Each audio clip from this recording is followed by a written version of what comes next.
Good evening. आज नई problem के साथ हैं। निम्न समीकरण युग्मों में x और y का मान ज्ञात कीजिए।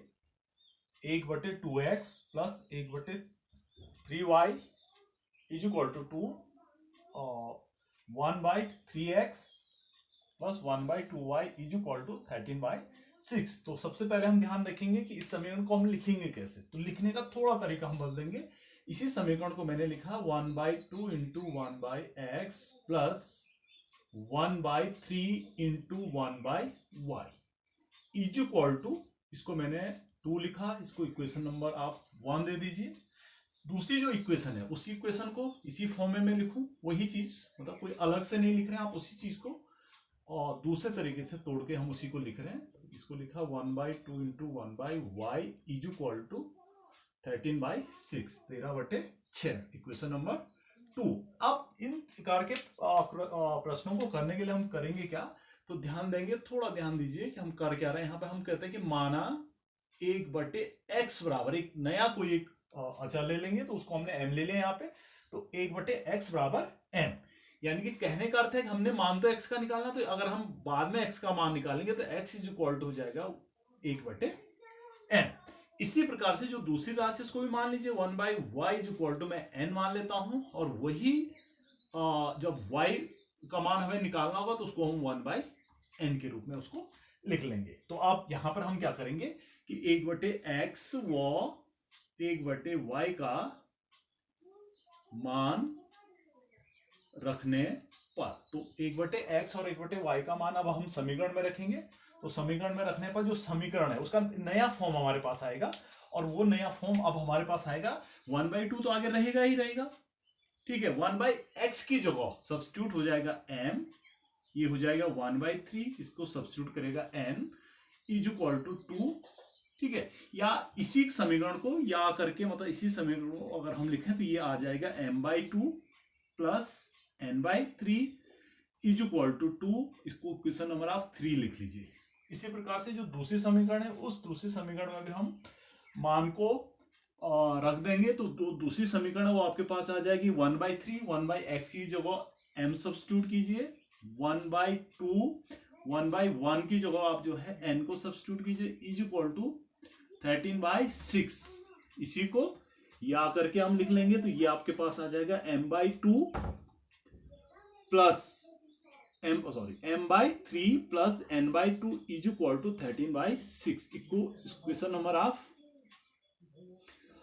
4 मान लीजिए। अब ये इक्वेशन लगभग जो पहली वाली इक्वेशन है उन्हीं की तरह आ रही है। तो इस इक्वेशन को और सरल रूप में लिखने के लिए मैं समीकरण 3 और समीकरण 4 के हरों का एलसीएम ले लेता हूं। तो एलसीएम लगभग मुझे लग रहा है सबका 6 आ रहा है, तो मैं 6 से समीकरण 3 और समीकरण 4 को गुणा कर लेता हूं। तो मैं यहां पर लिख भी लेता हूं कि समीकरण 3 गुणा गया 6 कर लेते हैं, और फिर वैसे ही हम यहां पे भी कर लेंगे कि जो समीकरण आपके पास 4 आई है उसका मल्टीप्लाई भी 6 से कर लेंगे। तो जो समीकरण हमारे पास आएगी, अब हमारे पास समीकरण नंबर 3 देख लीजिए। तो समीकरण 3 आपके पास कौन सी है, m/2 n/3 is equal to 2। इस पूरी समीकरण को मल्टीप्लाई बाय हम कितना करेंगे, 6 करेंगे। तो 6 का और 2 से गुणा कर लीजिए, या इसी समीकरण को मैं लिख लूंगा। अगर यहां से आप देखिए तो ये 3 बार जाएगा, तो ये आएगा 3m प्लस 2n और 6 2 जा आ गया 12। इसको इक्वेशन नंबर मैं 5 दे देता हूं। और इसी प्रकार से जो दूसरी इक्वेशन आपके पास है उसको भी 6 से मल्टीप्लाई होना है। तो दूसरी समीकरण आपके पास, यानी कि दूसरी का मतलब क्वेश्चन नंबर समीकरण नंबर 4 है, तो इसको भी 6 से मल्टीप्लाई होना है। तो 6 से मल्टीप्लाई का मतलब सभी कंपोनेंट को, जो मतलब जितने भी पद हैं उन पद को 6 से मल्टीप्लाई होना है। तो ये आया, या अब इसका 6 से करेंगे तो ये आएगा 2m plus 3n is equal to, ये 6 से 6 कट गया 13। Equation number 6। अब आप इक्वेशन 5 और इक्वेशन 6, अब 5 और 6 इक्वेशन एकदम आपके पास सरल समीकरण आ गया। अब सरल समीकरण आ गई, तो कोई भी एक पद को हमने बराबर करना है। तो माना मैं n वाले पद को अगर मैं बराबर करना चाहूं, तो मुझे समीकरण 1 को 3 से गुणा करना पड़ेगा, और समीकरण 6 को, समीकरण 5 को 3 से, और समीकरण 6 को मुझे 2 से गुणा करना पड़ेगा। तो मैं इसी चीज को यहां पर लिख लेता हूं कि समीकरण 5 गुणा 3 हो जाएगा। और जो दूसरी जो समीकरण है समीकरण 6, तो समीकरण 6 को मल्टीप्लाई कर देंगे 2 से।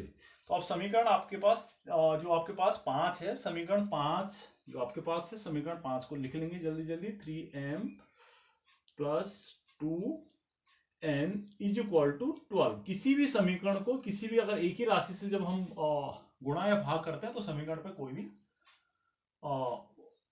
उसके पदों मतलब उसके आप कह सकते हैं वैल्यू में कोई भी अंतर नहीं आता। तो इसको गुणा कर लीजिए, तो या इसको लिख लेंगे, तो या करके इसको लिख लीजिए 9m plus 6n is equal to 36। ये इक्वेशन नंबर बन जाएगी आपकी 7। और जो दूसरी जो समीकरण है, तो दूसरी समीकरण आप देख होंगे 2m plus 3n is equal to 13। इसको मल्टीप्लाई करना हमने 2 से। तो ये जो समीकरण आपके पास आएगी, ये आ जाएगी 4m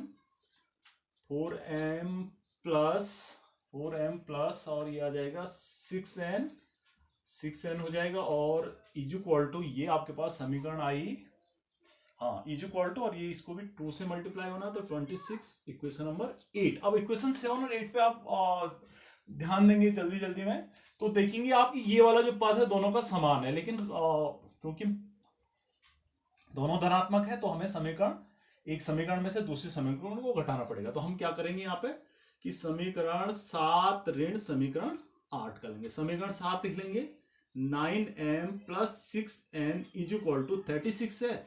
और जो आपके पास समीकरण नंबर 8 जो आपके पास है, तो 8 आपके पास है 4m plus 6n is equal to 26। अब ध्यान से देखिए कि घटा रहे हैं तो जो मान है वो मान आपके बदल जाएंगे। तो 6n से 6n घटा, 9m minus 4m is equal to 5m और इज इक्वल टू यहाँ पे ये 10 आ गया। तो ये आपके पास value m is equal to आ जाएगी 10/5 इज इक्वल टू 2। इसको इक्वेशन नंबर आप चाहो तो 9 दे दीजिए। और अब हमने क्या करना है, m का मान,